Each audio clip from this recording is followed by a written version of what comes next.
कल मैं एक मोबाइल दुकानदार के पास मोबाइल खरीदने गया नया। उसने मोबाइल दिखाया, मोबाइल की सारी गुणवत्ता बताने के बाद मैंने उससे पूछा कि इसमें स्टोरेज कैपेसिटी कितनी है। उसने बताया 256 GB। तो मैंने कहा कम है, मेरे पास जो मैं मोबाइल उपयोग कर रहा हूँ वो 512 GB है। दुकानदार ने बोला नहीं भाई साहब, 512 बहुत ज़्यादा होता है, 256 में आपका काम हो जाएगा। मोबाइल मेरे को बहुत पसंद था, मैंने मोबाइल वो लिया और घर आकर के जब मैंने उसमें पुराने मोबाइल से स्टोरेज ट्रांसफ़र करना शुरू किया तो वाकई में हैरान हो गया कि उस 512 वाले मोबाइल में मैंने फालतू के वीडियो, फालतू के फोटो, इतनी सारी चीज़ें बेवजह मैंने उसमें स्टोरेज करके जगह घेर के रखा था।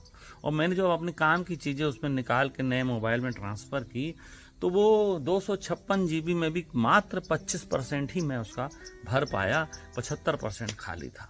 व्यर्थ ही मैं वो 512 GB का मोबाइल जो है ढो रहा था अपने साथ, और वो कचरा उसमें भर के रखा हुआ था। दोस्तों, ऐसा जीवन भी है हमारा। अगर आप गौर करेंगे तो हमारी बहुत सारी चीज़ें जो हैं 75% व्यर्थ है। हम धन कमाते हैं, ज़मीन खरीदते हैं, विलासिता की चीज़ें खरीदते हैं, कितनी उपयोग आती है उसका जब आपका नंबर आएगा ना तो आपको लगेगा ये सारी चीज़ें व्यर्थ हैं। जब कोई हमारे ऊपर बीमारी आ जाएगी और हम बिस्तर पे पड़ जाएंगे इस दुनिया से, जब हम विदा होंगे, विदा तो सबको ही होना है, उस समय जब विदा का नंबर आएगा और हमको महसूस होगा कि हम यहाँ से दुनिया से जा रहे हैं, तब हम आंकलित करेंगे कि हमने इस जीवन में क्या क्या इकट्ठा किया, कितना व्यर्थ का हमने सामान भर के रखा हुआ है। तब आप बहुत पछताएंगे कि मैंने पूरा जीवन जिस चीज़ों के लिए मेहनत की, जिन चीज़ों के लिए अपने शरीर का बलिदान कर दिया, वही चीज़ें मेरे खुद काम नहीं आ रही हैं।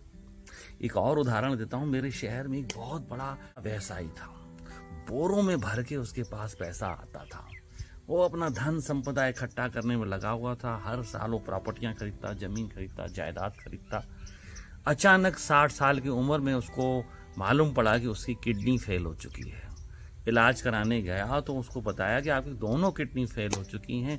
बहुत प्रयास किया, विदेशों में भी किया कि उसकी किडनी ट्रांसप्लांट हो जाए, चेंज हो जाए, लेकिन उसकी किडनी चेंज नहीं हो पाई। साल 2 साल के अंदर ही वो इस दुनिया से विदा हो गया। दोस्तों, बोरों में भर कर भी अगर पैसे इकट्ठे करें ना तो वो वक्त पे काम नहीं आएंगे। वक्त पे काम आएगा तो सिर्फ आपका होश, कि हमको इस जीवन को कैसे जीना है, होश से जीना। धन संपदा इकट्ठा करना है, जरूरी है, लेकिन उसकी भी एक सीमा होनी चाहिए। उसका भी उपयोग वक्त पे होते चलना चाहिए। जीवन तो हमारा चल रहा है, गल ही रही है, मोमबत्ती पिघल रही है।